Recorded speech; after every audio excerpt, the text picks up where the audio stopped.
Esposa grávida entra no escritório do marido rico e apanha amante sentada na cadeira. Ele ficou chocado. O suave zumbido do elevador preenchia o silêncio enquanto Natalie Pierce ajustava a mão sobre o envelope pardo. Lá dentro, imagens a preto e branco captavam o perfil perfeito da filha. 10 dedinhos, um nariz arrebitado e um coração a bater forte às 28 semanas. Pressionou a mão livre contra a barriga arredondada, sentindo os suaves pontapés do bebê à medida que os andares subiam rumo ao 40º. Ele vai chorar, pensou, com um sorriso a formar-se nos lábios. O Colin emocionava-se sempre com as ecografias, mesmo que tentasse esconder atrás da máscara de executivo composto. O elevador apitou e as portas abriram-se para revelar o lobby em mármore polido da Pearson Associates. Natalie já tinha estado ali inúmeras vezes ao longo dos 6 anos de casamento, mas hoje parecia diferente. Talvez fosse o bebê a deixá-la mais sentimental. Ou talvez fosse a luz da tarde a entrar pelas janelas do chão ao teto, a banhar tudo com um brilho dourado. Senhora Pierce, disse a recepcionista, uma jovem com cabelo loiro perfeitamente penteado, levantando os olhos do computador. O Sr. Pierce não está à sua espera, pois não? É uma surpresa, respondeu Natalie, dando uma palmada leve no envelope. Boas notícias, que não podem esperar.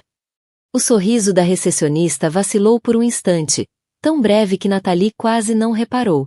Ah, bem, ele está no escritório. Conhece o caminho. Natalie acenou com a cabeça, avançando pelo corredor familiar ladeado de prêmios e distinções. O marido tinha construído aquela empresa do zero, e ela sentia orgulho em ter estado ao lado dele em cada noite longa, cada fusão estressante, cada celebração. O bebê era a peça final do puzzle, a família com que sonhavam desde a lua de mel na Toscânia. Parou diante da porta do escritório do Colin, escutando o som abafado de vozes lá dentro. Devia estar em reunião. Quase recuou, mas o bebê escolheu aquele momento para lhe dar um pontapé especialmente forte nas costelas, como que a incentivá-la a entrar. Só uma espreitadela, decidiu. Deixe o envelope na secretária se ele estiver ocupado. Natalie rodou a maçaneta e entrou. A cena que encontrou pareceu congelar em câmara lenta. Colin estava junto à janela, com a gravata desapertada e o cabelo, normalmente impecável, ligeiramente desalinhado. Mas não foi o Colin que lhe tirou o fôlego. Savannah Kerr estava sentada na cadeira de executivo em pele do Colin. A cadeira deles, onde Natalie se sentara na semana anterior para o ajudar a rever os relatórios trimestrais. As longas pernas da jovem estavam casualmente cruzadas. Os sapatos de marca apoiados na secretária de mogno. Ela rodava algo entre os dedos, algo de seda e cor borgonha que Natalie reconheceu como a gravata preferida do Colin. Muito bem, disse Savannah, com uma voz cheia de confiança preguiçosa que fez a pele de Natalie arrepiar.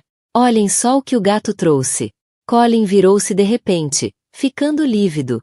Natalie, o que estás aqui a fazer? Por um momento, ninguém se mexeu.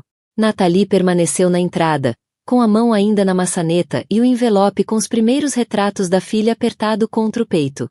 O bebê parecia sentir a tensão, ficando subitamente imóvel dentro dela. Trouxe-te algo, disse Natalie baixinho, com uma voz mais firme do que sentia. Caminhou até a secretária, a deles, e pousou o envelope ao lado dos pés de Savannah. Savannah olhou para ele com leve interesse. Que doce! Mais papelada. A nossa filha, disse Natalie, fitando os olhos da jovem. 28 semanas. Ela está perfeita. O silêncio que se seguiu foi ensurdecedor. A boca de Colin abria e fechava, mas não saía som algum. A expressão de Savannah mudou de uma satisfação arrogante para algo que talvez fosse desconforto, ou talvez apenas irritação por ter sido interrompida. Natalie olhou uma última vez para o marido, memorizando o rosto naquele instante. O homem que prometera amá-la e honrá-la. Que lhe segurara a mão durante os enjoos matinais e os desejos noturnos. Que passará horas a discutir nomes para o bebê e a pintar as paredes do quarto num lavanda suave. Ela chama-se June, disse baixinho. Caso estivesses com curiosidade. Depois virou costas e saiu, deixando a porta aberta atrás de si. O elevador não chegava rápido o suficiente. O que faria se entrasses no escritório do teu marido, grávida de 7 meses, e encontrasses outra mulher sentada na cadeira dele como se fosse dela? Ficarias para lutar ou irias embora com a dignidade intacta, como fez a Natalie? O elevador parecia uma jaula. Natalie carregou no botão para o resto do chão, mas as mãos tremiam tanto que falhou 2 vezes. Quando as portas finalmente se fecharam, encostou-se à parede fria de metal e tentou respirar. Não chores. Nem penses em chorar neste edifício. Mas as lágrimas caíram na mesma. Quentes, furiosas, a turvarem-lhe a visão e a fazerem-lhe doer o peito. Limpou-as com as costas da mão, deixando riscos de rímel nos nós dos dedos. O bebê mexia-se freneticamente, como se sentisse o sofrimento dela, e Natalie pressionou ambas as mãos contra a barriga. Desculpa, sussurrou. Desculpa por teres tido de presenciar aquilo. O elevador parou no 23º andar e Natalie entrou em pânico. Ela não conseguia encarar ninguém agora. Nem as conversas educadas, nem os olhares preocupados, nem as inevitáveis perguntas sobre quando o bebê nasceria e o quão entusiasmado Colin devia estar. Carregou no botão de paragem de emergência, mas nada aconteceu. As portas abriram-se. A descer, um homem de fato azul marinho avançou, mas parou ao ver o rosto dela. Oh, está? Não. A voz de Natalie saiu mais ríspida do que pretendia. Desculpe. Preciso de ir pelas escadas. Empurrou-o antes que ele pudesse responder, encontrando a saída de emergência e puxando a pesada porta. A escada era fria e despojada. Os saltos dela ecoavam contra o cimento à medida que começava a longa descida. 23 andares. Ela conseguia. Tinha de conseguir. Ao 10º andar, as pernas já tremiam. Ao 7º, agarrava-se ao corrimão com tanta força que os nós dos dedos estavam brancos. O bebê parecia dar cambalhotas, e cada passo provocava uma dor aguda na zona lombar. Savannah Kerr. O nome tinha um sabor amargo na boca.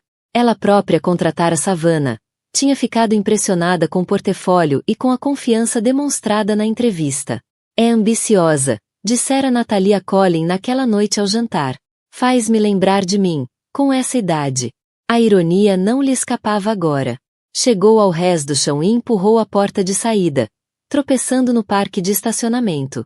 As luzes fluorescentes zumbiam por cima, lançando sombras duras entre as filas de carros. Novas lágrimas. Pescou várias vezes, tentando focar-se na estrada à frente. O bebê continuava agitado, a pressionar-lhe as costelas de forma sufocante. Baixou a mão para ajustar o cinto, tirando os olhos da estrada por um breve instante. Quando olhou para cima, estava a invadir a faixa ao lado. Uma buzina soou alto. Ela puxou o volante para a direita, corrigindo demais, e sentiu o BMW guinar-se de lado. O coração batia descontrolado no peito enquanto tentava alinhar o carro, mas o susto deixará ainda mais abalada. Tenho de encostar, pensou. Preciso de. Mas onde? Já estava na Lakeshore Drive. A longa estrada que serpenteava junto à costa do Lago Michigan. Não havia onde parar, nem onde se esconder, nem onde tentar compreender o que acabará de acontecer na sua vida. O telefone vibrou no banco do passageiro. Depois de novo. E outra vez. Olhou de lado e viu o nome do Colin a piscar no ecrã. A visão causou-lhe um aperto no estômago. O que poderia ele dizer agora? Que palavras poderiam reparar o que ela tinha visto? O telefone continuava a vibrar. Estendeu a mão. Precisava de o desligar para calar a voz dele antes que piorasse tudo. Mas quando os dedos tocaram no aparelho, sentiu o carro desviar-se de novo. Desta vez, não conseguiu corrigir a tempo. O BMW embateu no rebordo da estrada, os pneus a render contra a gravilha solta. Natalie puxou o volante com força para a esquerda, mas o carro ia rápido demais. A curva à frente aproximava-se rapidamente e ela percebeu, com uma clareza dolorosa, que não ia conseguir contornar. O tempo abrandou. Viu a barreira de cimento a aproximar-se. Viu a grade metálica que separava a estrada da ciclovia abaixo. Pensou no bebê, na June, nas ecografias que ainda estavam em cima da secretária do Colin. Por favor, sussurrou. Por favor, não deixes que lhe aconteça nada. O som de metal contra cimento, de vidro a estilhaçar-se, do próprio grito dela ecoar no carro subitamente silencioso. O airbag abriu, batendo-lhe no peito e empurrando-a contra o banco. Uma dor aguda percorreu-lhe o pulso esquerdo ao ficar preso entre o volante e o saco a inflar. Depois, tudo ficou negro. Quando a consciência voltou, veio em fragmentos. O cheiro acre de fumo, o som de sirenes ao longe, alguém a chamar pelo nome, mas a voz parecia vir de muito longe. Senhora, consegue ouvir-me? Senhora, preciso que fique imóvel. Tentou abrir os olhos, mas a cabeça parecia pesada, desligada do corpo. Tinha um sabor metálico na boca e algo quente escorria-lhe pela testa. O bebê, conseguiu sussurrar. O bebê está? Os paramédicos estão a caminho, disse a voz. Era masculina, mais velha, com um ligeiro sotaque que ela não conseguia identificar. Vai ficar tudo bem, com os dois. Tentou mexer-se, mas uma dor aguda no pulso esquerdo fez com que arquejasse.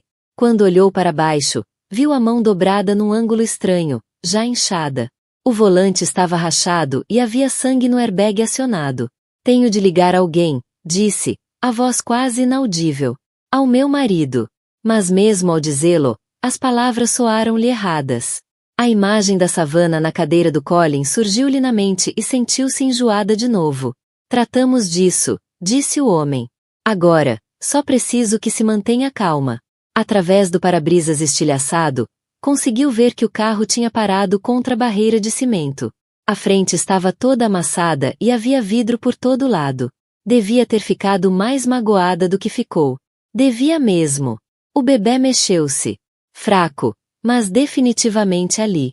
Está a mexer-se, disse Nathalie, com lágrimas a escorrer-lhe pelo rosto. Ela está bem.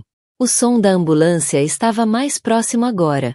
O uivo a cortar o ar da tarde. Em breve chegariam os paramédicos, perguntas, formulários para preencher. Alguém teria de ligar ao Colin. Teria de lhe contar o que aconteceu. Mas agora, neste momento, era só ela e a June. As duas vivas. As duas a lutar. Vamos ficar bem, sussurrou para a barriga.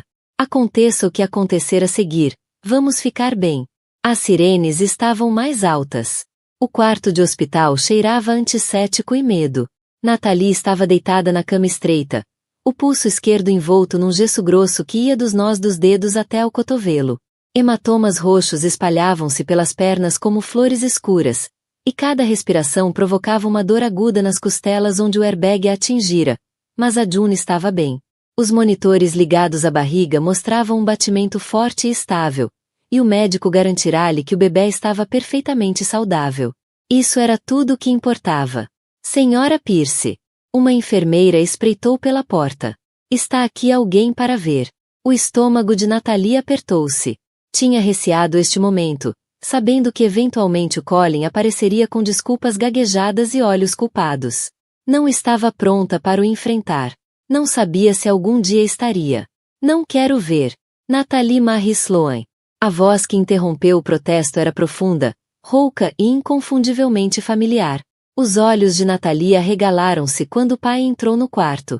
O rosto marcado pelo tempo com uma expressão que ela conhecia desde criança. O olhar que ele tinha quando alguém magoava uma das filhas.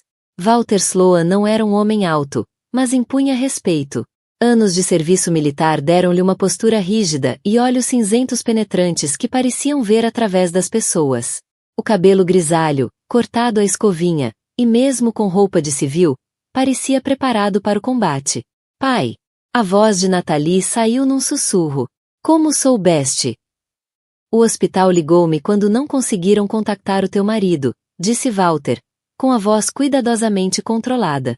Lista de contactos de emergência. Aproximou-se lentamente da cama, os olhos a examinarem cada nódoa negra, cada penso, cada monitor. Quando estendeu a mão para dela, a não magoada, os dedos foram gentis, apesar dos calos. Conta-me o que aconteceu, disse ele. Nathalie abriu a boca, mas as palavras não saíram. Como podia explicar? Como podia dizer ao pai que tinha estado a conduzir num estado de colapso emocional? Que tinha tido o acidente porque não conseguia parar de pensar noutra mulher sentada na cadeira do marido? Filha, preciso de saber, disse Walter, agora com a voz mais suave. Foi o carro? Os travões? O que te fez despistar? Eu. A voz de Nathalie quebrou. Fui ao escritório do Colin. Tinha as ecografias e queria fazer-lhe uma surpresa. E eu. Não conseguiu continuar. As palavras prenderam-se-lhe na garganta como vidro partido. A expressão de Walter não mudou, mas algo frio cintilou-lhe nos olhos. O que encontraste? Havia outra pessoa, sussurrou Nathalie. Na cadeira dele. Uma mulher da empresa. Ela estava... Pai. Ela estava sentada ali como se fosse dona do lugar. O silêncio que se seguiu foi ensurdecedor. Walter não se mexeu, não falou, nem sequer piscou. Limitou-se a encarar a filha com aqueles olhos cinzentos que já tinham visto guerra, perda e traição de formas que a maioria das pessoas nem conseguia imaginar. Finalmente, falou. Onde é que ele está agora? Não sei. Fugi. Entrei no carro e chorava tanto que não via bem. Ele já veio cá? Tentou contactar-te. Nathalie acenou com a cabeça na direção da mesinha de cabeceira, onde o telemóvel estava em silêncio. Ele tem ligado, mandado mensagens. Não respondi. Walter pegou no telefone e Nathalie não o impediu. Deslizou pelos números de chamadas não atendidas. 17 do Colin. 12 de números desconhecidos que deviam ser do escritório. Walter pousou o telefone e olhou para a filha. Ele não vem cá. Pai, não podes. Posso e vou. A voz de Walter tinha a finalidade do martelo de um juiz. És minha filha. Estás a carregar a minha neta e nenhum homem. Não me interessa se é teu marido ou o presidente dos Estados Unidos. Vai magoar-te enquanto eu respirar. Pegou no seu próprio telemóvel e começou a escrever. Vou ligar a Riley. Ela vem de carro desde Iowa City esta noite e depois levamos-te para casa. Casa? Nathalie piscou através das lágrimas. Mas eu vivo em Chicago. A minha vida é aqui. A tua vida, disse Walter com severidade, é onde tu e esse bebê estiverem em segurança. E neste momento, não é aqui. Como que invocados pelas palavras dele, ouviu-se uma confusão no corredor. Nathalie ouviu vozes familiares. A voz do Colin, exaltada, e uma enfermeira tentar acalmá-lo. Senhor, o horário de visitas acabou e a paciente pediu especificamente. Essa é a minha mulher lá dentro. A minha mulher grávida. Tenho o direito de a ver. Walter levantou-se, o corpo tenso como uma mola. Fica aqui, disse a Nathalie, depois caminhou até a porta. Nathalie não conseguiu ver o que aconteceu a seguir, mas ouviu a voz de Walter, baixa e mortalmente calma. Tens de ir embora agora. Senhor Sloan, eu entendo que esteja chateado, mas... Não. A voz de Walter era como granito. Não entendes nada. Não entendes o que é receber uma chamada dizer que a tua filha está no hospital porque estava demasiado de coração partido para conduzir em segurança. Não entendes o que é vê-la deitada ali com nódoas negras e um pulso partido por causa de algo que tu fizeste. Foi um acidente. Sim, foi um acidente causado pelas tuas escolhas. E agora vais viver com essas escolhas. Mas não vais fazer disso o problema da minha filha nunca mais. As vozes ficaram mais baixas. Mas Nathalie ainda as ouvia. Walter estava a usar o tom que usava quando ela tinha 16 anos e foi apanhada a sair às escondidas. Calmo, controlado, mas absolutamente inflexível. Uns minutos depois, voltou sozinho ao quarto. Já foi embora? Perguntou Nathalie. Já, confirmou Walter. E não volta mais.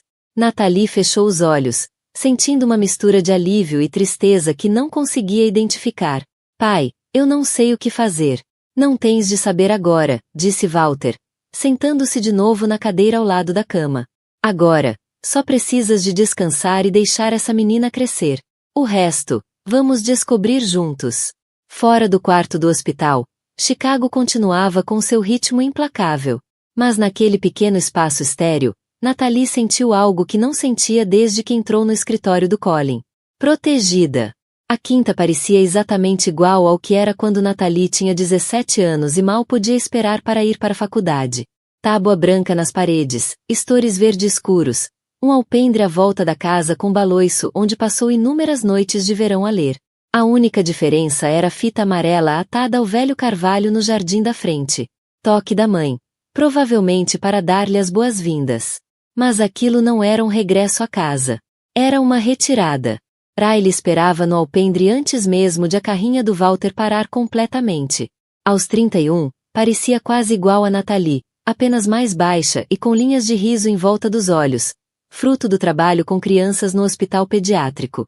O cabelo ruivo preso num coque desarrumado e usava farda com ursos de desenho animado. Devagarinho, disse Walter ao ajudar Nathalie a sair do banco do passageiro. O gesso tornava tudo desconfortável e as nódoas negras nas pernas tinham escurecido para um roxo quase negro, tornando cada passo doloroso. Riley desceu a correr os degraus do alpendre. Oh, querida, suspirou, ao ver o gesso, o corte cicatrizado na testa de Nathalie e a forma cuidadosa como se movia. Meu Deus! Estou bem, disse Nathalie automaticamente. O bebê está bem, é isso que importa. Mas Riley já chorava, abraçando a irmã num gesto suave que evitou todas as zonas doridas. Não precisas de estar bem, sussurrou. Ainda não. A mãe delas, Diane, apareceu à porta. Tinha 58 anos, mas parecia mais velha, o cabelo completamente grisalho agora e o rosto vincado pela preocupação. Tinha chorado também. Nathalie percebeu pelo vermelho em torno dos olhos, mas conseguiu esboçar um sorriso trêmulo. Bem-vinda a casa, querida, disse. Casa. A palavra soava estranha na boca de Nathalie. Nos últimos 6 anos, casa tinha sido a Penthouse em Chicago com janelas do chão ao teto, bancadas em mármore e vista para o lago. Aquele lugar, com soalhos rangentes, o papel de parede antiquado e o cheiro persistente das velas de baunilha da mãe, parecia uma viagem ao passado. Riley ajudou-a a subir as escadas até ao antigo quarto, que tinha sido transformado em quarto de hóspedes, mas ainda mantinha vestígios da adolescente que foi. As paredes agora estavam pintadas de azul suave, em vez do preto rebelde que insistira em ter aos 16 anos, mas a estante antiga ainda lá estava, cheia de romances e manuais universitários que nunca teve coragem de deitar fora. Mudei os lençóis esta manhã, disse Diane, à porta. E fui buscar umas vitaminas pré-natais da farmácia da vila. Daquelas boas com ácido fólico extra. Mãe, não tinhas de... Não. A voz de Diane era firme. Deixa-me cuidar de ti. Deixa-me fazer alguma coisa. Nathalie sentou-se na beira da cama, subitamente exausta. As 2 horas de viagem desde Chicago tinham-lhe tirado todas as forças, e o bebê pressionava-lhe as costelas outra vez, dificultando a respiração. Riley sentou-se ao lado dela. O que precisas? Comida, banho, dormir? Preciso de entender o que aconteceu, disse Nathalie em voz baixa. Continuo a repeti-lo na cabeça e não consigo perceber como não vi. Há quanto tempo é que ele... Não conseguiu terminar a frase. Isso agora não importa, disse Riley. O que importa é que estás aqui, estás em segurança e vais perceber o que vem a seguir. E se eu não conseguir... As palavras saíram num sussurro. E se eu não for forte o suficiente para fazer isto sozinha? Riley pegou-lhe na mão não magoada e apertou-a. Primeiro, não estás sozinha. Tens-nos a nós. E segundo, és a pessoa mais forte que conheço. Só não te lembras disso agora. A Riley tem razão, disse Diane à porta. Sobreviveste à traição desse homem e a um acidente de carro e ainda estás aqui, ainda a lutar por esse bebê. Isso não é fraqueza, querida. É coragem. Nathalie sentiu as lágrimas a ameaçarem de novo. Mas estas eram diferentes das que chorara no hospital. Estas pareciam mais limpas, de alguma forma, menos amargas. Devia ligar para o trabalho, disse. Avisar que não vou aparecer durante uns tempos. Já tratei disso, disse Walter, aparecendo atrás da esposa. Liguei ao teu chefe esta manhã. Disse-lhe que tiveste um acidente e que ias trabalhar remotamente por tempo indeterminado. Ele disse para descansares o tempo que precisares. Claro que disse. Walter Sloan era o tipo de homem que resolvia tudo sem ser preciso pedir, que antecipava problemas antes de virarem crises. Era reconfortante e avassalador ao mesmo tempo. E o Colin? Perguntou Nathalie. Ele tentou ligar para casa, disse Walter, com o maxilar contraído. Deixei bem claro que não era bem-vindo. Mudei o teu número também. Arranjei-te um telemóvel novo. E entregou-lhe um smartphone simples. Nada parecido com o último iPhone que o Colin lhe dera no Natal. Mas representava algo importante. Uma nova página. Um número que só as pessoas que realmente se importavam com ela iriam ter. Ele não sabe onde estou, perguntou. Ela desapareceu. O pai não me diz onde está. A irmã não me atende às chamadas. É como se tivesse desaparecido. Talvez seja o melhor, disse Brandon em voz baixa. Talvez vocês os dois precisem de algum espaço para perceberem as coisas. Colin riu-se, amargamente. Espaço? Ela está grávida da minha filha, Brandon, da minha filha. E anda por aí, provavelmente a dizer a toda a gente que eu sou um lixo. És? Perguntou Brandon. Um lixo, quero dizer. A pergunta ficou suspensa entre os dois. Colin queria defender-se, explicar que tinha sido apenas um momento de fraqueza, que a Savannah tinha sido persistente, e a Natalie andava tão cansada ultimamente, tão focada na gravidez que mal parecia reparar nele. Mas as desculpas soavam ocas, mesmo dentro da própria cabeça. Tenho de ver a Savannah, disse Colin de repente. Temos de falar sobre o que vai acontecer agora. A expressão de Brandon mudou ligeiramente. Sobre isso. O quê, Colin? Há algo que devia saber sobre a Savannah. Algo frio instalou-se no estômago do Colin. Do que estás a falar? Brandon ficou em silêncio durante um longo momento, os dedos a tamborilar no braço da cadeira. Finalmente, suspirou. Ela anda a sair com outra pessoa. Já há meses. As palavras atingiram Colin como um murro. Isso é impossível. Eu sei o que vocês andavam a fazer, disse Brandon. Mas não eras o único. Colin olhou para o sócio e melhor amigo, tentando processar o que acabava de ouvir. Quem? O silêncio de Brandon foi resposta suficiente. Tu. A voz de Colin saiu num sussurro. Tu e a Savannah. Começou antes de qualquer coisa ter acontecido entre vocês os dois, disse Brandon depressa. Muito antes. Já dura quase um ano. Colin sentiu como se o chão lhe tivesse desaparecido debaixo dos pés. Um ano. Andavas a dormir com a minha funcionária há um ano e nem pensaste em dizer-me nada? Ela não era só tua funcionária, Colin. Também era minha. E o que fazemos na nossa vida pessoal? Vida pessoal? Colin levantou-se de um salto, a cadeira a recuar para trás. És meu sócio. Ela trabalha na nossa empresa e tu deixaste-me. Não conseguiu acabar a frase. Deixei-te o quê? Tomar as tuas próprias decisões? A voz de Brandon estava agora exaltada. Eu não te obriguei a nada, Colin. Foste tu que destruíste o teu casamento sozinho. A verdade era como uma faca entre as costelas. Colin afundou-se de novo na cadeira, de repente sentindo-se mais velho do que os seus 41 anos. Ela sabe? Perguntou em voz baixa. Sobre nós. Ela sabe que tu eras conveniente, disse Brandon. Alguém para ajudá-la a subir na carreira enquanto esperava por algo melhor. Colin olhou de novo para as ecografias. Numa delas, a filha parecia estar a chupar o dedo. Um gesto tão simples, tão inocente, captado a preto e branco. Perguntou-se se ela alguma vez iria conhecer o pai ou se a Natalie lhe diria que ele foi o homem que deitou fora a família por uma mulher que apenas o estava a usar. A apresentação para Henderson, disse Colin finalmente. Ela está envolvida nisso? Ela é a coordenadora principal, admitiu Brandon. Já está envolvida há semanas. Cancela. Essa conta vale 12 milhões. Eu disse. Cancela. A voz de Colin era mortalmente calma. Cancela ou cancelo eu. E se for eu a fazê-lo, vou garantir que todos saibam exatamente por quê. Brandon encarou-o por um longo momento. Estás a cometer um erro. A Savannah é boa no que faz. O que quer que tenha acontecido entre vocês pessoalmente? Sai. Colin nem levantou os olhos das ecografias. Sai do meu escritório e diz a Savannah que, se for inteligente, começa a procurar outro emprego porque estou farto de ser o trampolim conveniente de alguém. Depois de Brandon sair, Colin ficou sozinho no escritório enquanto o sol se punha sobre Chicago. As luzes da cidade começaram a brilhar lá embaixo. Milhões de pessoas a seguir com as suas vidas, provavelmente a regressar a casa para famílias que os amavam, que confiavam neles, que acreditavam neles. Pegou no telefone e tentou ligar de novo para o número da Natalie, sabendo que iria direto para uma mensagem de número desligado. E foi o que aconteceu. Depois tentou ligar para a casa dos pais dela. Walter Sloan atendeu ao segundo toque. Senhor Sloan, por favor. Só preciso de saber se ela está bem. Se o bebê. Estão bem.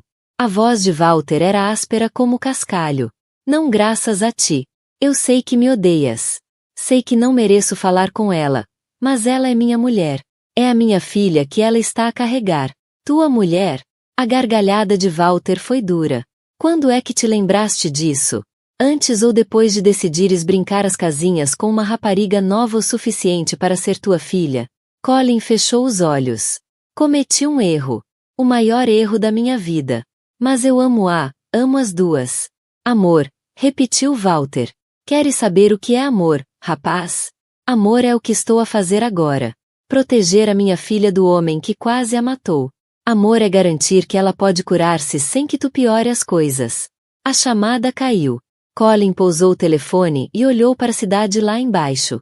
Em algum lugar por aí, talvez em Iowa, talvez noutro sítio qualquer, a Natalie provavelmente já se estava a preparar para dormir. Talvez estivesse a ler a filha, com a mão pousada sobre a barriga como fazia todas as noites. Talvez, finalmente, estivesse a dormir em paz, sabendo que estava segura dele. Pela primeira vez desde que o pesadelo começou, Colin percebeu que talvez o Walter tivesse razão. Talvez a coisa mais amorosa que ele pudesse fazer fosse manter-se afastado. Mas isso não tornava a dor menor. 3 semanas em Cedar Rapids deram a Natalie algo que ela não percebia que tinha perdido. Rotina. Todas as manhãs, a Riley trazia-lhe café naquela caneca cerâmica com a asa partida que a Natalie usará durante todo o secundário. Sentavam-se no baloiço do alpendre, a ver o sol nascer sobre os campos de milho enquanto a June fazia sua rotina de ginástica matinal dentro da barriga da Natalie. O gesso no pulso já era mais leve, mais fácil de gerir, e as nódoas negras nas pernas tinham desvanecido para um amarelo esverdeado. O Dr. Martinez ligou ontem, disse Riley, sentando-se ao lado dela com a sua própria chávena. Quer ver-te na próxima semana para uma nova ecografia. O Dr. Martinez era obstetra em Cedar Rapids que concordara em assumir os cuidados da Natalie. Nada como o especialista de topo que o Colin insistira em contratar em Chicago. Nada de salas de espera em mármore ou água com gás importada. Apenas uma mulher simpática nos seus 50 e poucos anos que já tinha feito nascer metade dos bebés do condado e tinha uma forma de fazer até as mães mais ansiosas sentirem-se seguras. 31 semanas, disse Natalie, colocando a mão sobre a barriga. Ela está a crescer tanto. Está a ficar forte, corrigiu Riley. Como a mãe. Era uma pequena distinção, mas fazia toda a diferença. Durante semanas, Natalie tinha pensado em si própria como partida, danificada, alguém que precisava de ser consertada. Mas a Riley tinha uma maneira de mudar essa perspectiva, de ajudá-la a perceber que sobreviver não era o mesmo que fraqueza. Tenho pensado no trabalho, disse Natalie. Os meus clientes em Chicago têm sido pacientes, mas não posso continuar a fazer reuniões na cozinha dos meus pais para sempre. O que estás a pensar? Talvez esteja na altura de torná-lo oficial. Criar a minha própria empresa de consultoria. Trabalhar com empresas mais pequenas em vez dos gigantes corporativos. Natalie deu um gole no café. Podia basear-me aqui. Há muitos negócios familiares em Iowa que podiam precisar de planeamento estratégico. Riley sorriu. Isso soa perfeito. E soa a ti. O que queres dizer? A verdadeira tu, não a versão que te tornaste em Chicago. Riley puxou as pernas para cima do banco.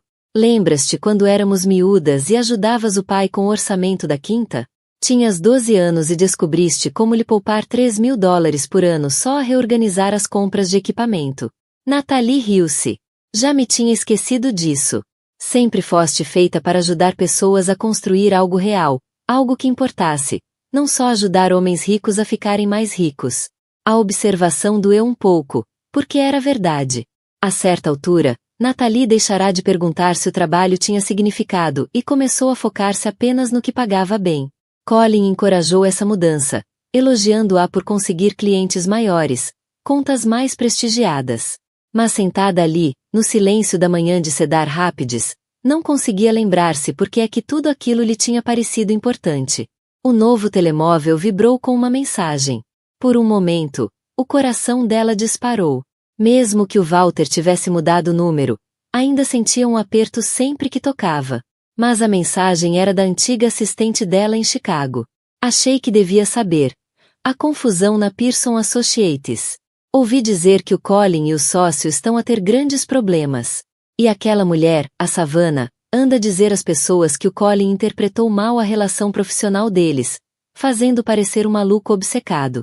Natalie olhou para a mensagem, sentindo uma mistura complicada de emoções. Parte dela sentia-se vingada. Finalmente, outras pessoas estavam a ver quem o Colin realmente era. Mas outra parte, uma parte que ela não queria admitir, sentia quase pena dele. O que foi? Perguntou Riley, notando a expressão dela. Natalie mostrou-lhe a mensagem. Riley leu-a 2 vezes e depois devolveu-lhe o telefone. Como te sentes em relação a isso? Não sei, disse Natalie honestamente. Devia sentir-me bem, certo? Justiça feita e tal. O que deves sentir não importa. Como é que realmente te sentes? Natalie ficou em silêncio durante um longo momento, a ouvir o som dos pássaros no carvalho e o trator do pai a arrancar no celeiro. Vazia, disse finalmente. Como se isso não mudasse nada do que realmente importa. Isso é crescimento, disse Riley suavemente. Há 6 meses, estarias ou devastada ou eufórica. Agora, estás simplesmente farta. É isso que isto é? Estar farta? Acho que sim. Acho que finalmente estás a vê-lo com clareza, em vez de veres a pessoa que querias que ele fosse. Mais tarde naquela tarde, Natalie encontrou-se no quarto do bebê que a mãe tinha montado no quarto de hóspedes. Não tinha nada a ver com o design elaborado que ela e o Colin tinham planeado para Penthouse. Sem mobília por medida ou decorações de parede de designer. Apenas um berço branco simples que tinha pertencido tanto a Natalie como a Riley. Uma cadeira de baloiço que Diane encontrara numa venda de garagem e restaurara ela mesma e paredes amarelas suaves que captavam a luz da tarde. Era perfeito. Natalie sentou-se na cadeira de baloiço, com a mão pousada sobre a barriga, e tentou imaginar como seria trazer a June para casa para aquele quarto. Embalá-la até adormecer enquanto ouvia os grilos lá fora. Vê-la dar os primeiros passos nos soalhos de madeira gastos no andar de baixo. O futuro que imaginava não se parecia em nada com aquele que tinha planeado há 6 meses, mas parecia real de uma forma que a vida em Chicago nunca fora. O telefone tocou. Gabinete da doutora Martinez. Senhora Pierce, tenho os resultados das suas análises. Está tudo perfeito. A pressão arterial está normal. O bebê está com o crescimento certo. Como se sente? Bem, disse Natalie, e surpreendeu-se ao perceber que era verdade. Muito bem. Fico contente por ouvir isso. Às vezes, uma mudança de cenário é exatamente o que precisamos. Ah, e senhora Pierce, pode parar de se preocupar com o acidente ter afetado o bebê. Com 31 semanas, ela está bem protegida, e todos os exames foram normais. Depois da chamada terminar, Natalie ficou sentada na cadeira de baloiço por muito tempo, a ver as sombras alongarem-se no chão do quarto. Pela primeira vez desde aquele dia horrível no escritório do Colin, sentiu algo que talvez fosse paz. Amanhã começaria a fazer chamadas para lançar o seu próprio negócio. Deixaria de pensar nisto como algo temporário e começaria a pensar nisto como casa. Iria focar-se em construir uma vida para si e para June baseada no que elas precisavam, não no que os outros esperavam. E se o Colin quisesse destruir-se por causa de uma mulher que o estava ocupada a destruir, era uma escolha dele. A Natalie tinha coisas mais importantes com que se preocupar, como a menina que iria crescer a saber que era desejada, amada, e suficiente exatamente como era. A sala de reuniões no 38º andar fervilhava de tensão quando Colin entrou para aquela que sabia ser a reunião mais importante da sua vida profissional. O grupo Henderson, $12 milhões em receita potencial, estava reunido à volta da mesa polida, com expressões que iam do curioso ao cético. O Colin tinha passado o fim de semana a preparar aquela apresentação sozinho, a trabalhar 16 horas por dia para salvar o que pudesse depois de despedir a Savannah e de reatribuir toda a sua equipa. Mas ao olhar para os rostos à volta da mesa, teve uma sensação desconfortável de que os seus esforços talvez não fossem suficientes. Senhores, começou. Mas Richard Henderson, o CEO de cabelos prateados, levantou a mão. Antes de começarmos, Colin, tenho de perguntar, onde está a senhora Kerr? Especificamente pedimos que fosse ela apresentar isto. O trabalho preliminar foi bastante impressionante. Colin sentiu o calor subir-lhe ao pescoço. A senhora Kerr já não trabalha na empresa, mas garanto-vos que estou totalmente preparado para... Já não trabalha na empresa? As sobrancelhas de Henderson subiram. Desde quando? Desde a semana passada, tentou manter a voz firme. Houve algumas questões internas que precisavam de ser resolvidas. Henderson trocou olhares com os colegas. Questões internas. Entendo. E isto não tem nada a ver com os rumores que temos ouvido? A sala ficou num silêncio absoluto. Colin sentia que todos conseguiam ouvir o seu coração a bater. Não sei a que rumores se refere. Aos rumores sobre os assuntos internos da sua empresa tornarem-se bastante externos, disse Henderson secamente. Sobre executivos casados e funcionárias ambiciosas, sobre esposas grávidas e acidentes de carro. O sangue de Colin gelou. Não creio que a minha vida pessoal seja relevante para... Oh, mas é, interrompeu Henderson. Veja, Colin, o grupo Henderson orgulha-se de estabilidade, fiabilidade. Não fazemos negócios com empresas que não conseguem gerir os seus próprios dramas internos.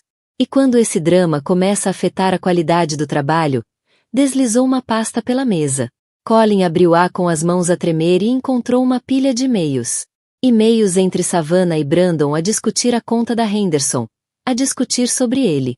Colin está completamente perdido. Obcecado com a ex-mulher. Mal consegue funcionar. Devíamos seguir em frente sem ele? Eu posso fazer a apresentação. O homem é um risco. O grupo Henderson merece melhor. A senhora Kerr foi bastante útil quando nos contactou diretamente, continuou Henderson, muito preocupada com a integridade do trabalho na nossa conta, muito profissional na forma como lidou com os danos. Colin ficou a olhar para os e-mails, sentindo o resto do seu mundo a desmoronar. A Savannah não o tinha apenas traído pessoalmente. Tinha vindo a miná-lo profissionalmente, de forma sistemática, posicionando-se para assumir o seu maior cliente. Ela ofereceu-se para continuar a gerir a nossa conta através da Rio Consulting, disse Henderson. A nova empresa do Brandon. Aparentemente, está a abrir o seu próprio negócio, levando consigo alguns dos seus melhores elementos. As palavras atingiram Colin como murros. O Brandon a criar a sua própria empresa. Já criou, corrigiu Henderson. Legalizou-a no mês passado. Tratou de toda a papelada. Muito metódico, muito profissional. Ao contrário de certas pessoas que podíamos mencionar. Colin olhou à volta da mesa para rostos que antes lhe mostravam respeito, talvez até admiração. Agora olhavam para ele como se fosse algo que tinham raspado do sapato. O grupo Henderson vai transferir o nosso negócio para Rio Consulting, anunciou Henderson, levantando-se. Com efeito imediato.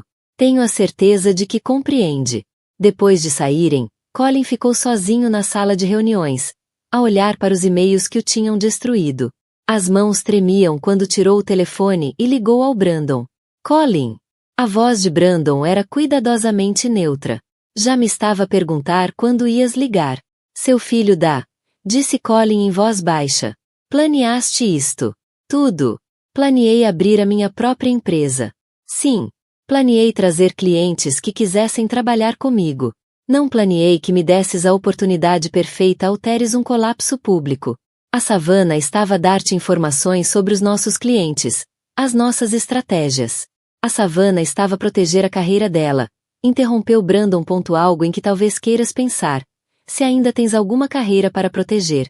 Colin fechou os olhos. Quantos mais? Quantos outros clientes estão a saltar fora? O tom do Brandon era quase simpático. A maioria. Colin. A palavra espalha-se depressa no nosso meio. Homem casado destrói a família por uma funcionária que o usava para subir na carreira. Não é boa imagem. Isto não é só sobre negócios, pois não? Quiseste destruir-me. Eu quis ter sucesso, disse Brandon. Tornaste isto pessoal quando decidiste dormir com a minha namorada. A tua namorada? Disseste que isso não importava. Que o que faziam na vossa vida pessoal não era da tua conta. Continua a ser verdade. Mas isso não quer dizer que não me importava com ela. Colin riu amargamente. Importavas-te tanto com ela que a deixaste seduzir-me. Deixei-a fazer as escolhas dela. Tal como te deixei fazer as tuas. A voz de Brandon endureceu. A diferença é que as minhas escolhas não mandaram uma mulher grávida para o hospital. A chamada caiu. Colin ficou sentado na sala de reuniões vazia enquanto o sol se punha sobre Chicago, lançando sombras longas sobre a mesa onde acabará de perder tudo. O seu negócio estava a desmoronar. O seu casamento tinha acabado. O seu melhor amigo traíra-o. E algures em Iowa, a sua mulher estava a construir uma nova vida que não o incluía. Abriu os contactos e escreveu uma mensagem para Savannah. Precisamos de falar. A resposta chegou imediatamente. Não temos nada para falar. Não me voltes a contactar. Destruíste a minha vida. Destruíste a tua própria vida. Eu só saí do caminho antes que me levasses contigo. Colin ficou a olhar para a mensagem, finalmente percebendo a dimensão total do que lhe tinha acontecido. Não só trair a mulher. Fora jogado, manipulado, usado como peão no jogo de outra pessoa. E estivera demasiado cego pelo ego e pelo desejo para ver. O telemóvel vibrou com outra mensagem. Desta vez, da secretária. Senhor Pierce, a segurança do edifício diz que há uns senhores a pedir para falar consigo. Dizem que são da equipa legal do grupo Henderson. O estômago de Colin afundou. Claro, os contratos, os acordos de confidencialidade, as cláusulas de não concorrência que a Savannah provavelmente violara ao partilhar informações privilegiadas com o Brandon. Ia ser processado pelo seu antigo cliente. Enquanto reunia as coisas e se preparava para enfrentar o que o esperava no andar de baixo, Colin apanhou um vislumbre de si próprio nas janelas escuras da sala de reuniões. Parecia um estranho, olhos encovados, barba por fazer, com uma camisa que usará para dormir no escritório. Algures em Iowa, a Natalie provavelmente estava a jantar com a família, a falar de nomes de bebés e cores para o quarto e todas aquelas coisas normais e bonitas de que as futuras mães falam, coisas de que ele nunca faria parte. E pela primeira vez desde que este pesadelo começou, Colin percebeu que talvez fosse exatamente isso que merecia. A primeira contração atingiu Natalie às 3h17 da manhã numa terça-feira de finais de outubro. Acordou ofegante, a mão a ir instintivamente até a barriga enquanto uma faixa de pressão apertava o abdômen como um cabo de aço. Riley, chamou, a voz a falhar com o pânico. Riley, algo está errado. A irmã entrou no quarto em segundos, cabelo despenteado do sono, mas imediatamente alerta. O que se passa? Dói. Natalie arfava enquanto outra onda de dor a atravessava. É demasiado cedo. Ela só devia nascer daqui a 6 semanas. Riley já estava a pegar no telemóvel, os reflexos de enfermeira a entrar em ação. Vamos para o hospital agora. Consegues andar? A viagem até ao Mercy Medical Center pareceu os 20 minutos mais longos da vida da Natalie. Walter conduzia com a intensidade focada de um homem em missão.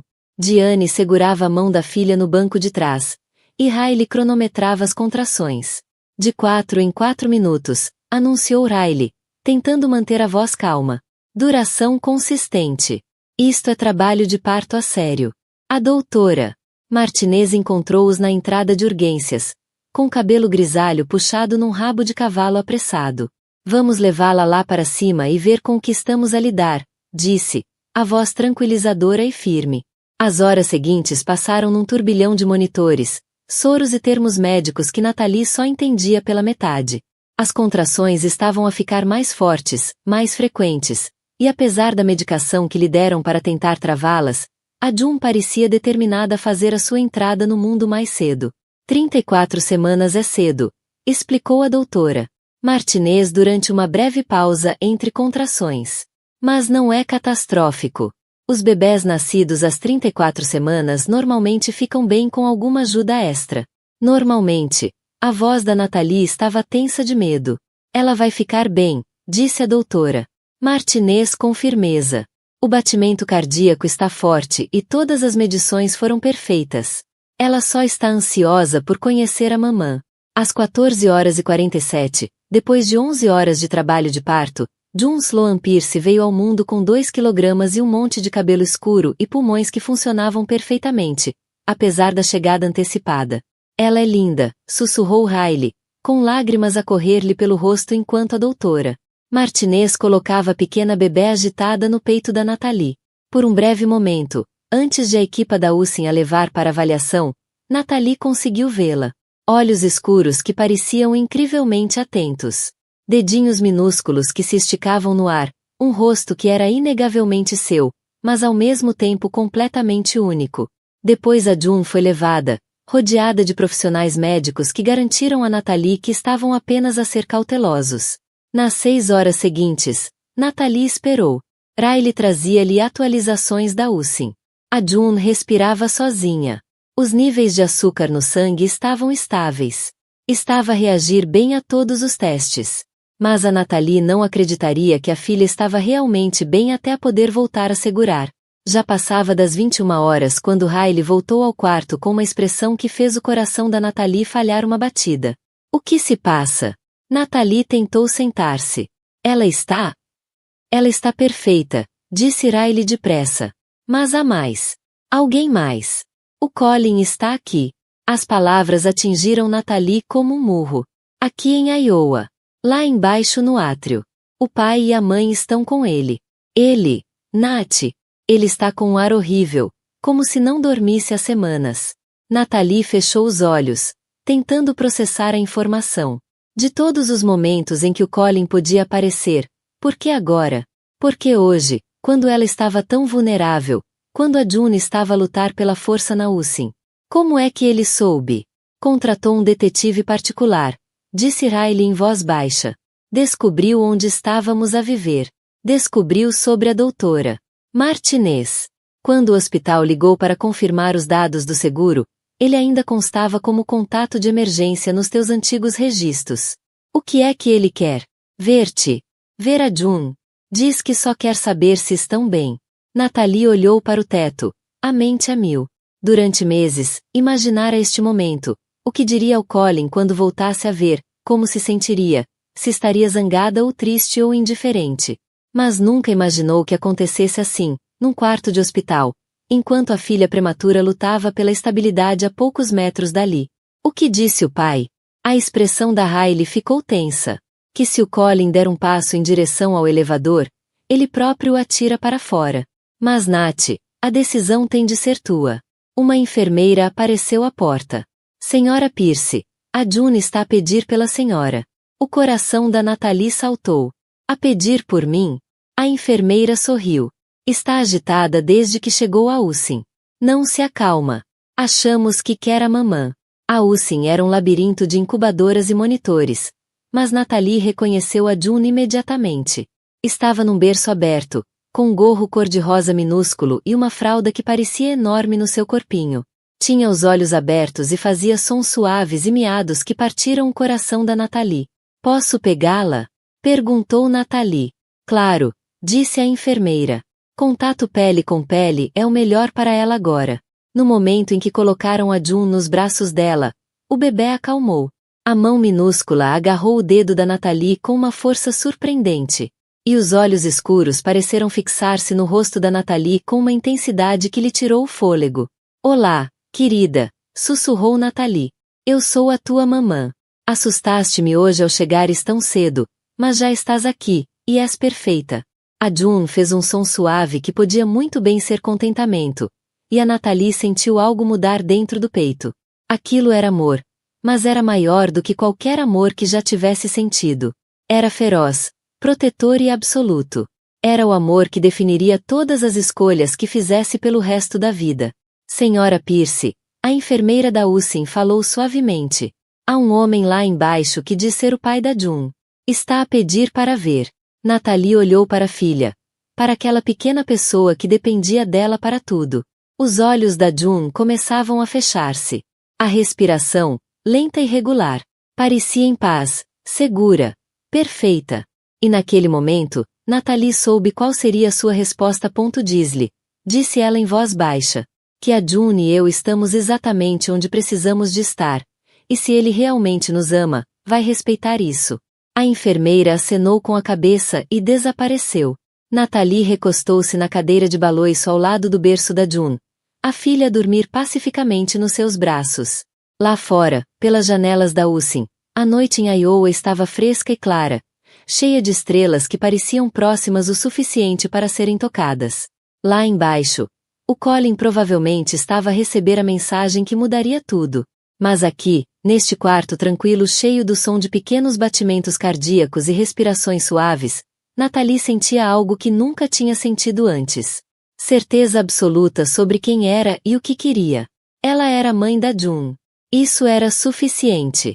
Isso era tudo. 6 meses depois, numa manhã quente de primavera em Cedar Rapids, Nathalie estava sentada no seu novo escritório em casa, a ver a June dormir no berço portátil ao lado da secretária. Com 8 meses, a June tinha se tornado um bebê saudável e curioso, com cabelo escuro que enrolava nas pontas e olhos que pareciam absorver tudo à sua volta com interesse intenso. O escritório era pequeno mas eficiente. A antiga marquise da casa que Nathalie comprará a 3 quarteirões dos pais. Tinha vista para um quintal onde planeava plantar um jardim naquele verão, onde a June daria os primeiros passos sobre relva macia em vez de soalhos de mármore. O portátil soou com uma chamada de vídeo. Nathalie ajustou os auscultadores e clicou em aceitar, sorrindo ao ver o rosto de Margarete Chen no ecrã. Bom dia, Margarete. Como estão as coisas em Des Moines? Margarete era dona de um restaurante familiar que andava a lutar para competir com as grandes cadeias. Nathalie tinha passado o último mês a ajudá-la a desenvolver uma estratégia de marketing que destacasse as receitas caseiras e as ligações com a comunidade. Era exatamente o tipo de trabalho que fazia Nathalie sentir que estava a fazer uma verdadeira diferença. Nathalie, não sei como te agradecer, disse Margarete, com o rosto radiante. Tivemos o nosso melhor fim de semana em 2 anos. Aquela campanha de redes sociais que criaste trouxe tantos clientes novos. A minha filha diz que agora sou relevante. Nathalie riu-se. Fico tão feliz que esteja a funcionar. A chave é a consistência. Continua a publicar aqueles vídeos dos bastidores da tua avó a cozinhar. As pessoas ligam-se a histórias autênticas. Depois da chamada terminar, Nathalie consultou o calendário. Mais 3 reuniões com clientes naquele dia, todas com empresas de Iowa que estavam a descobrir o que ela sempre soubera. Que o sucesso não precisava de significar sacrificar os teus valores ou a tua comunidade. Pierce Strategic Consulting manteve o nome em parte por praticidade e em parte porque o tinha conquistado, crescerá mais depressa do que esperava. O passa-palavra espalhava-se rápido em Iowa, e as empresas apreciavam trabalhar com alguém que compreendia tanto a estratégia sofisticada como os valores das pequenas cidades. A June agitou-se no berço, fazendo aqueles sons suaves que significavam que estava a acordar. Nathalie estendeu a mão e levantou a filha, colocando-a ao colo, onde a June podia ver o ecrã do computador. Diz olá amanhã, querida, sussurrou Nathalie, beijando o topo da cabeça da June. A June respondeu agarrando no teclado, os dedinhos gordinhos surpreendentemente coordenados. Era um bebê fácil, curioso, atento, rápido a sorrir. A médica dissera que a chegada prematura não causará quaisquer problemas duradouros. Se alguma coisa, parecia determinada a recuperar tudo o que tinha perdido. Riley bateu à porta do escritório e espreitou. Pausa para almoço. Perfeito timing, disse Nathalie, desligando o computador. A June está a ficar impaciente. Foram até a cozinha, onde Riley tinha preparado sandes de queijo grelhado e sopa de tomate. Comida de conforto que lembrava a Nathalie os dias de doença da infância, quando o mundo parecia controlável e seguro. Como foi a tua manhã? Perguntou Riley, colocando a June na cadeira alta com alguns petiscos suaves. Boa. Mesmo boa. O restaurante da Margarete está a prosperar e acabei de receber uma chamada de uma empresa de equipamentos agrícolas em Waterloo. Querem ajuda para expandir para o mercado de agricultura biológica. Tu adoras isto, observou Riley. Ouve-se na tua voz. Adoro mesmo, admitiu Nathalie. Sinto-me útil de uma forma que nunca senti em Chicago.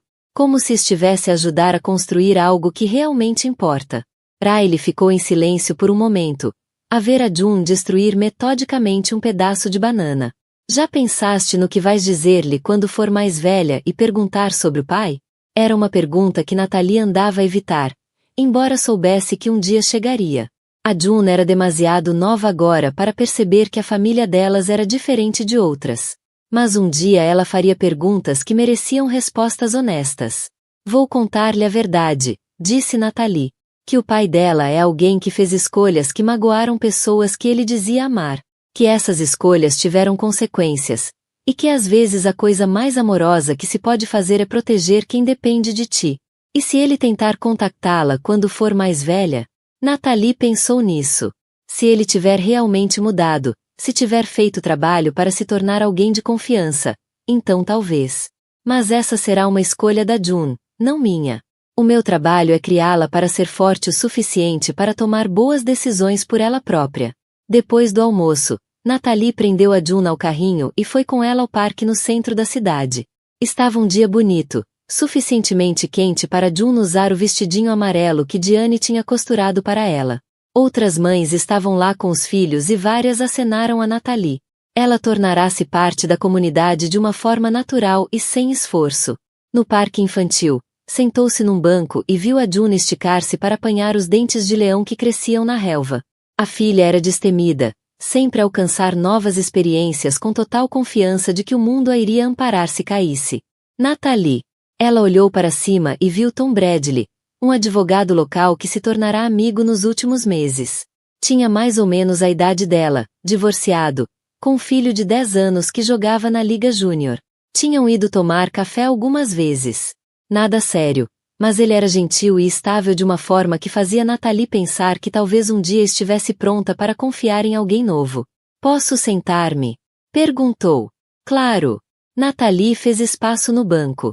Como correu hoje no tribunal? Audiência rotineira de custódia. Nada de muito dramático. Observou a June a tentar apanhar uma borboleta que tinha pousado perto do carrinho. Ela está a crescer tanto. 8 meses na próxima semana. O tempo voa. Ouve, disse Tom, com a voz cuidadosa. Há algo que queria mencionar. Ouvi através da rede legal que houve um homem a fazer perguntas sobre-te há uns meses. Detetive particular à procura de informações sobre o teu paradeiro. O sangue da Nathalie gelou. Quando foi isso? Perto do Natal. Mas Nathalie, aqui está o ponto. Ele também estava a perguntar sobre iniciar um processo de direitos parentais. As palavras atingiram-na como um golpe. Custódia. Nada foi apresentado, disse Tom depressa. E o inquérito parou depois de algumas semanas. Mas achei que devia saber, caso precises de te preparar para alguma coisa. Nathalie olhou para June, que agora mastigava contentemente a própria mãozinha, completamente alheia à conversa de adultos que decorria por cima dela. A ideia do Colin tentar reclamar direitos parentais deixou-lhe o estômago às voltas. O que preciso de fazer para proteger? Honestamente. O que já estás a fazer? Estabeleceste residência aqui. Estás financeiramente estável. Tens um forte sistema de apoio. Qualquer juiz verá que a June está a prosperar contigo. A voz de Tom era tranquilizadora. Mas, se quiseres, posso apresentar alguma documentação preliminar. Só por precaução. Sim, disse Nathalie sem hesitar. Faz tudo o que for necessário. Depois de Tom sair, Nathalie ficou sentada no parque durante muito tempo, a observar a June explorar o mundo com uma curiosidade destemida. A filha dela merecia crescer a sentir-se segura, protegida, amada, sem condições. Merecia melhor do que o caos que o Colin parecia levar consigo para onde quer que fosse.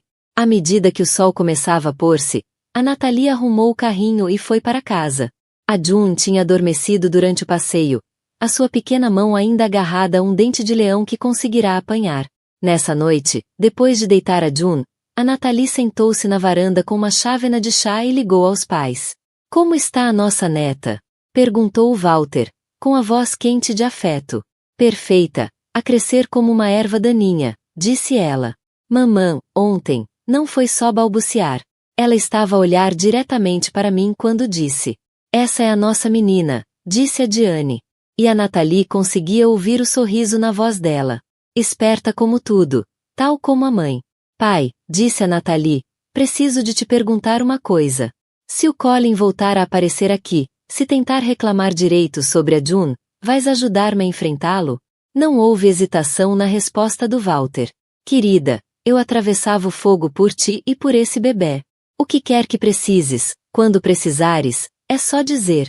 Depois de desligarem, a Nathalie ficou sentada no ar calmo da noite, a ouvir os sons do bairro a acalmar para dormir. Em algum lugar em Chicago, o Colin estava provavelmente na sua penthouse vazia, a imaginar como teria sido a vida se tivesse feito outras escolhas. Mas isso já não era problema dela. O problema dela era June, a dormir pacificamente no andar de cima, a confiar completamente no mundo que a Natalie estava a construir para elas. O problema dela era o jardim que queria plantar, o negócio que estava a crescer, a comunidade que as tinha acolhido de braços abertos. O problema dela era felicidade, verdadeira, merecida, protegida. Uma felicidade que ninguém lhes poderia tirar. E pela primeira vez em muito tempo, a Natalie estava exatamente onde queria estar. 2 anos depois, o sol da manhã entrava pelas janelas da cozinha da casa da Natalie enquanto via a June correr pelo quintal, a perseguir borboletas com a concentração determinada que se tornará a sua característica marcante. Com 2 anos e meio, a June era só curiosidade e energia sem limites. Os caracóis escuros a brilharem à luz enquanto explorava todos os cantos do jardim que tinham plantado juntas. Mamã, olha, chamou a June, a segurar um punhado de dentes de leão. Flores para ti. A Natalie sorriu, pousando o café para aceitar a oferta murcha. São lindas. Querida. Obrigada. A mesa da cozinha estava coberta de papéis, contratos de novos clientes, esboços para a expansão da empresa de consultoria e uma carta que tinha chegado ontem da Associação de Pequenas Empresas de Iowa. A Pierce Strategic Consulting tinha sido nomeada para Empresa do Ano, reconhecendo não só o sucesso financeiro, mas o impacto nas comunidades rurais por todo o estado. 2 anos antes, sentada num quarto de hospital com um bebê prematuro e o coração partido, a Natalie nunca teria imaginado esta vida. Mas ali estava ela, a gerir um negócio com significado, a criar uma filha confiante e amada, a viver numa comunidade que se sentia como casa. O telemóvel vibrou com uma mensagem da Riley. Café mais tarde, tenho novidades. A Riley tinha regressado a Cedar Rapids há 6 meses, assumindo um cargo no hospital regional e comprando uma casa a apenas 5 minutos de distância. Ter a irmã por perto era um presente que a Natalie valorizava todos os dias. A campainha tocou e a June correu imediatamente para o som, as suas perninhas pequenas a levá-la o mais rápido que conseguiam. A Natalie seguiu, encontrando Tom Bradley na varanda com o filho, o Marcos. Espero que não seja cedo demais, disse o Tom, com um sorriso caloroso e familiar. O Marcos estava ansioso por ver a June antes do jogo de baseball. June, June, chamou o Marcos. E a June gritou de alegria, abraçando o rapaz de 10 anos que se tornará como um irmão mais velho para ela. O Tom e a Natalie andavam a namorar há 8 meses, com calma, a construir algo sólido e verdadeiro. Ele compreendia que a June era prioridade, que a confiança era algo que se conquistava aos poucos. E ao contrário do romance impetuoso que tivera com Colin, aquilo parecia estável, seguro, construído com amizade e valores partilhados em vez de paixão e promessas. Como vai o planeamento da expansão? Perguntou o Tom enquanto viam as crianças brincar no quintal. Melhor do que esperava. Já recebi pedidos de empresas em 3 estados. A Riley acha que devia considerar abrir um segundo escritório. E tu, o que achas? A Natalie ficou calada por um momento, a ver a June mostrar ao Marcos como os girassóis tinham crescido desde a última vez que ele lá estivera. Acho que estou pronta. Há 2 anos. Mal conseguia sobreviver. Agora estou realmente a viver. Sabias? Grande casamento em Napa. Todos os nossos antigos amigos estiveram lá. A Natalie não sentiu nada. Nem satisfação, nem pena, nem raiva. Apenas vazio onde essas emoções costumavam estar. Lamento que isso te tenha acontecido, disse ela, e era sincera. Onde o Tom talvez ligasse mais tarde para contar sobre o jogo de baseball, onde a vida delas, a verdadeira, escolhida, protegida, as esperava. Vamos para casa. Alguma vez encontraste força para te afastares de tudo aquilo que pensavas querer, para descobrires tudo aquilo de que realmente precisavas? Terias protegido o futuro do teu filho como a Natalie protegeu o da June? A tua participação no nosso canal é muito importante. Por favor, deixa a tua opinião nos comentários. Espero que tenhas gostado do vídeo de hoje. Se gostaste, deixa um like para ajudar e não te esqueças de te inscrever no canal para não perderes as próximas histórias. Obrigado por assistires e até o próximo vídeo.